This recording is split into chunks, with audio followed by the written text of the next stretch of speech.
president and a vice president to try and lead on issues and to try and change the conversation, to change those political dynamics. Whether or not that can actually happen is a whole other matter, but this is what the presidency and the vice presidency is for, is to try and set the tone, to try and set the agenda, and to try and see if they can shift those dynamics. Allison. Okay, Jeremy, thank you very much for all of that, the developing news. So a 15-person jury is now seated in the murder trial of former Minneapolis police officer Derek Chauvin. He's accused of murder in the death of George Floyd. Opening arguments are scheduled to begin on Monday, and CNN's Omar Jimenez is live in Minneapolis with more. What have you learned, Omar?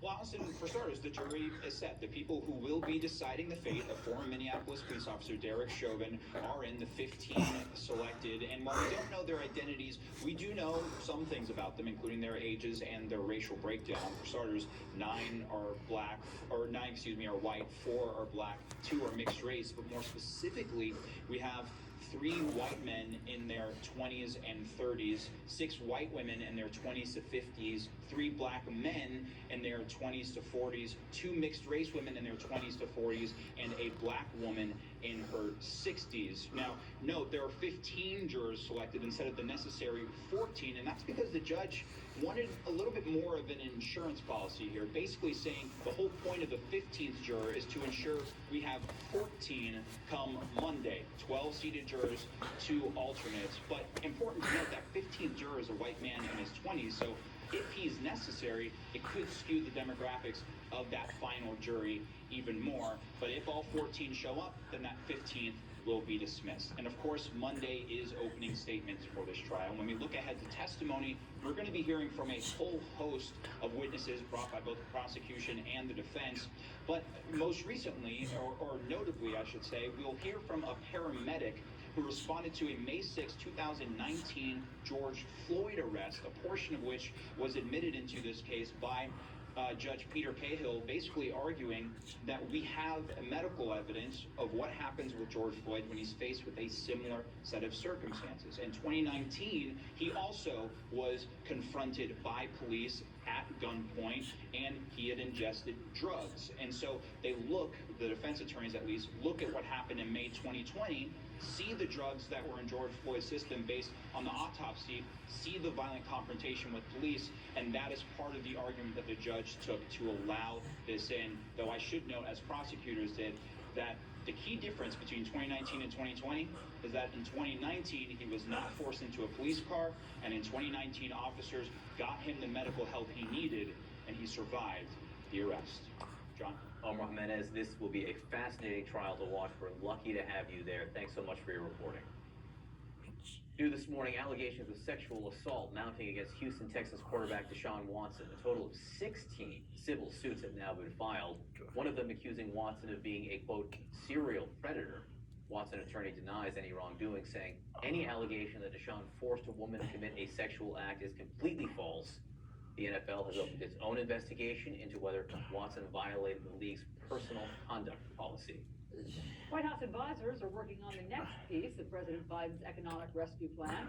Chief business correspondent Christine Romans joins us now. So, Christine, what do we know about it? So, Allison, it's not on his desk yet, but aides are working on this $3 trillion spending package, and it's split into 2 parts. Big infrastructure and clean energy investments first, then what's being called the care economy, with potential tax increases to fund key domestic goals. Together, this would be a recovery plan to build on his first achievement, that $1.9 trillion rescue package. Now, the infrastructure push has money for roads, bridges, rail, and clean energy, and for domestic manufacturing, potentially 5G investments in there too. There's also $100 billion for education infrastructure. Part 2, the domestic agenda, could include free community college, a $15 minimum wage, or a work toward that, a universal pre-K, and making that child tax credit permanent. That's critical for addressing income inequality. With it, potential tax increases on the rich and on companies. This is about fairness and creating jobs. That's what Biden campaigned for on this promise that infrastructure investments could create 5 million new jobs and bring back pandemic jobs lost. The economy, as you know, is still down nearly 10 million jobs since February. There's more to go. But so much cash has already been spent, and the Senate is so closely divided, it's just not clear on how hard this will be. Both the Fed chief, though, and the Treasury Secretary testifying this week on the effect so far of stimulus, both have praised congressional actions so far, but have said the recovery in the economy, Allison, is not yet complete. Christine, thank you very much for breaking all of that down for us. So the pandemic has affected all of us, but no one more so than doctors and nurses on the front lines. CNN has just obtained a newly released Inspector General report on the enormous toll it's taken on them.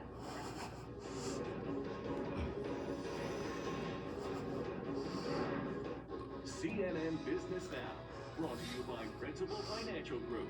Learn more at principal.com/work and go to Recession Proofed on CNN Business for strategies on protecting your money from future downturns.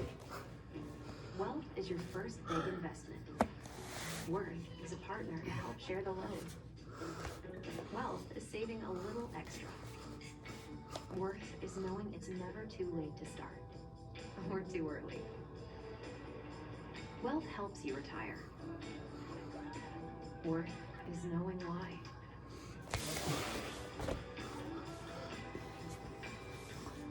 Principal, for all it's worth. Brushing only reaches 25% of your mouth. Listerine cleans virtually 100%, helping to prevent gum disease and bad breath. Never settle for 25%. Always go for 100. Bring out the bowl.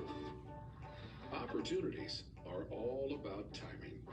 So if you're turning 65 or retiring soon, it's time to take advantage of a plan that gives you more for your Medicare dollar. An AARP Medicare Advantage plan from United Healthcare. Call United Healthcare today to get $0 copays for all primary care doctor visits, $0 copays on preventive dental, and $0 copays on hundreds of prescriptions. In 2019, members saved an average of $7,200 on prescriptions. You'll even get free annual eye exams and free designer frames. Don't miss your shot. If you're turning 65 or retiring soon, learn about our wide choice of plans, including PPO options. Call United Healthcare today. We'll walk you through your choices and find the right plan for you. Catching a good opportunity is all about timing. So enroll today, before the moment slips away. It's time to take advantage. If you have moderate to severe psoriasis, little things can become your big moment. That's why there's Otezla. Otezla is not a cream.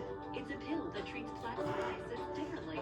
With Otezla, 75% clear skin is achievable. Don't use if you're allergic to Otezla. It may cause severe diarrhea, nausea, or vomiting.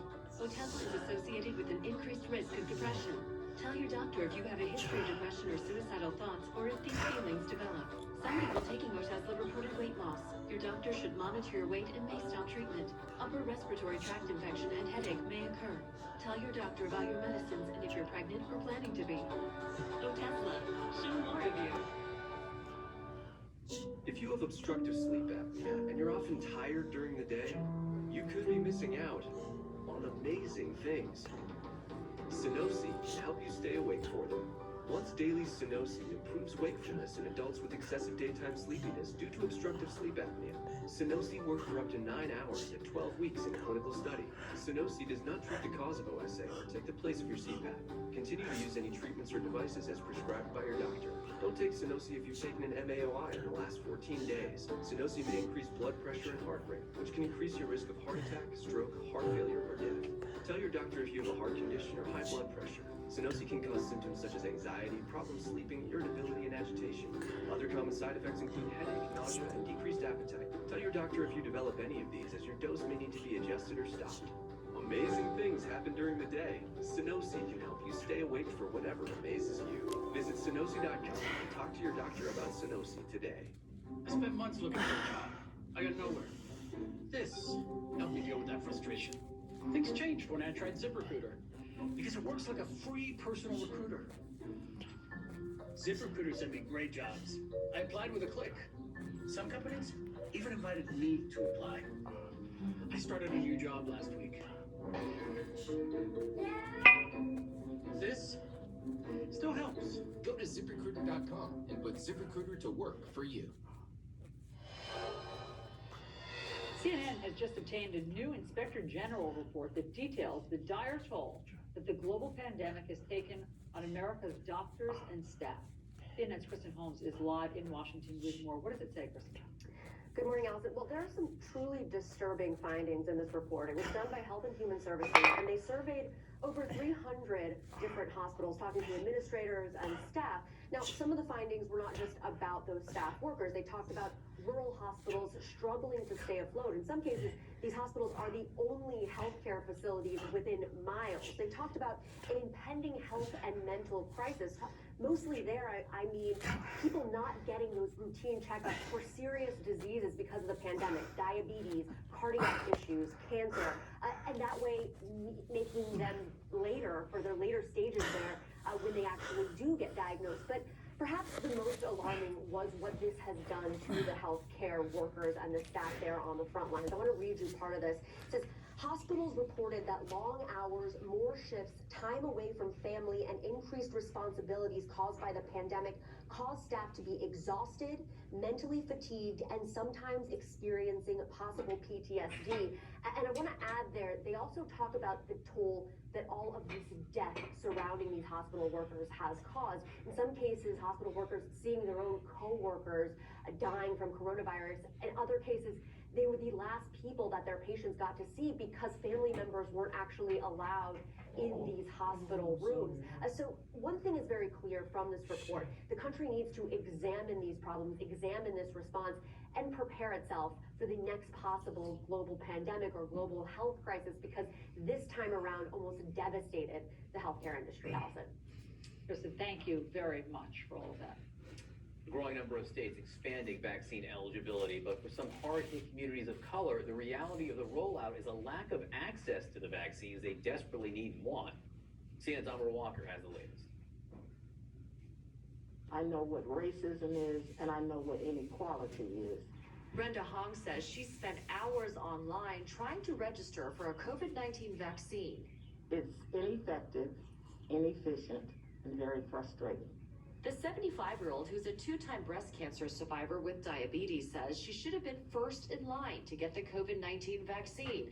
Instead, Hong resorted to calling her commissioner's office for help. This is a matter of life and death for a lot of us, because we have seen our parents, our brothers, our church members, our neighbors, our co-workers die from COVID-19. Jefferson County Commissioner Sheila Tyson helped Hong register. She says her office has been fielding more than 200 similar calls a day and believes there are just too many barriers for some to get a coronavirus vaccine. But we still are willing to take the vaccine if they would give it to us, because we are trying to live. A CNN analysis of data from more than a dozen states found white people, on average, are getting vaccinated at twice the rate of Black and Latino people. The most recent data from Alabama's Department of Public Health shows a noticeable difference in the number of African American and white residents receiving vaccines.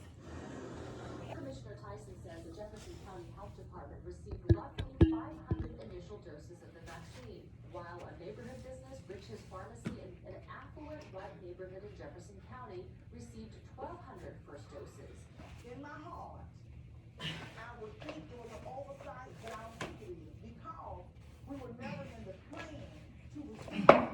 The owner of the pharmacy tells CNN it had nothing to do with its zip code and everything to do with its readiness to store the vaccines and administer them.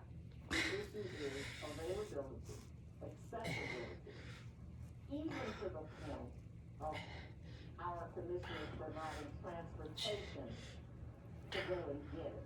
The University of Alabama at Birmingham says it has started identifying areas that do not have access to vaccine sites, and it's addressing issues with the online vaccine registration. We know that we have more ground to cover, and so we're focusing resources on making sure that we address equity, and making sure that we reach those communities that maybe don't have access. She finally received her first dose. She refutes the perception that vaccine hesitancy amongst African Americans is leading to lower demand. It is absolutely not the fact that Black people don't, or people of color don't want to take it. Commissioner Tyson says there's a wait list of over 100,000 people in Jefferson County. You will see that the majority of the people that's on the waiting list are Black and brown people. Hong hopes others don't give up and get vaccinated. I think that once more people are vaccinated, of course, it will move the clouds over and let the sun come through. Amber Walker, CNN.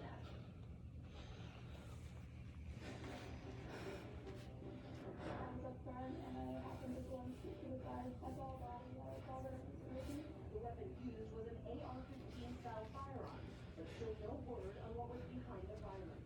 The victims were engaged in an everyday act, and it turned out to be their last day on Earth.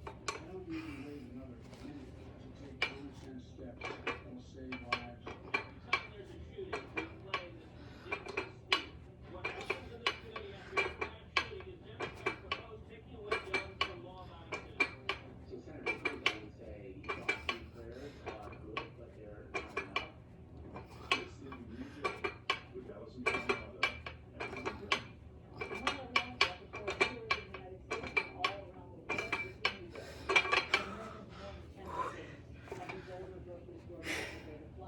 and the White House flag and hashtag for the second time in a week. It was also lowered to honor the victims of the Atlanta spa shootings just days ago. The people of Boulder gathering outside of the grocery store to mourn and remember the lives lost. We now know all of the victims' names. These are some of their faces. We'll tell you more about them this morning and bring you the latest details on the investigation. We'll also tell you what Congress will do about this. It might not take very long. A pessimist, maybe a realist, might say it will take one word, nothing. But we'll see. They have a choice. Are they okay with the status quo that allows for the murders in Boulder and Georgia? Are they okay with that? Or is there something they will try to do to stop it? This was the Vice President talking to. It is time for Congress to act and stop with the false choices. This is not about getting rid of the Second Amendment.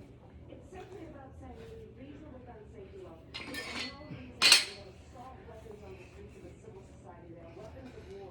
They are designed to kill a lot of people quickly. The suspect will appear in court for the first time tomorrow. CNN's Dan Simon live in Boulder with the latest on where things stand this morning. Dan. Well, hey, John, we know that the suspect had two semi-automatic weapons with him when he was went to the grocery store, according to court documents. Also had a tactical vest. One of those weapons he allegedly purchased 6 days before the attacks. Now, we're also learning more information about his background. This comes from his brother. According to his brother, he suffered some kind of mental illness. He thought people were following him. He was very paranoid. He had taken some duct tape and put it on the camera on his computer because he thought people were watching him. The suspect also thought that people were hacking into his phone. And so when you take all of that and you combine that with the fact that he has easy access to weapons, you have the recipe for disaster. In the meantime, we're also hearing more from the friends and family of victims. I want to listen now to the friend of Suzanne Painter, who was an actress. She wasn't reckless, you know. She was one of those people that I think a lot of people who met her felt they already knew her. We're still a little bit in shock and with things, and we take one day at a time and remember what she did for all of us. And, you know, you bring someone in your life, whether you're on the planet or not, you know, so I think that that's what a lot of us will be doing moving forward. We'll hear a lot more about the victims in the coming days. In the meantime, the suspect will have his first court appearance tomorrow morning. John Allison, back to you. Dan Simon, thank you very much for that. Joining me now is the Colorado Attorney Phil Weiser. Thank you so much for being with us. I know you, along with your entire state, the entire nation, is in mourning today. What can you tell us about where the investigation stands right now? This is going to be a thorough investigation. This is a large crime scene, and there's a lot of background information still being gathered. Obviously, as you reported, there will be the initial hearing. Obviously, this is not a case where someone is going to be out on bail. This is a pretty easy, and I don't think it will take too long. We're going to learn more in the days, weeks, and months ahead because, as we saw in the Aurora investigation, which was a similar mass shooting, we have a lot of work to do, and a lot of authorities need to work together. This is going to take time, and we're going to prevail. The Bolton District Attorney, Michael Dury, is a real expert professional. He is going to do a first-rate job here. He's got a team working with him, and Arrows and others are going to be cooperating. A senior law enforcement source tells CNN the suspect used a Ruger AR-556 pistol modified with an arm brace that he purchased 6 days before the shooting. We're also told he was carrying a 9mm handgun. What more can you tell us about the weapons used and where and how they were purchased? This information is also something we're going to learn more about and figure out. Part of the goal is when you have a tragedy like this, is to learn what enabled this tragedy. What could we do differently? We've unfortunately been through this in Colorado multiple times, going back to the Columbine mass shooting, where there was word earlier that they were planning it, we're talking about it, and no one knew where to go. We established a safe to tell program out of that. The Aurora movie shooting theater gave us the insight that we needed a high magazine capacity ban so that we limit to 15 rounds. That was, again, we need the lives to be saved. We do have background check law here. We also adopted red flag here law here in Colorado just recently, again, so that if we learn about dangerous individuals who could harm others and themselves, we can do something about it. Boulder, of course, had an assault weapons ban which took place in 2017. It seems that it was just blocked by a court 10 days ago. What is this weapon used in Boulder?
show Kelly Meggs, who's the leader of the Oath Keepers, discussing over Facebook his communications with Proud Boys leaders and how they orchestrated their plan together.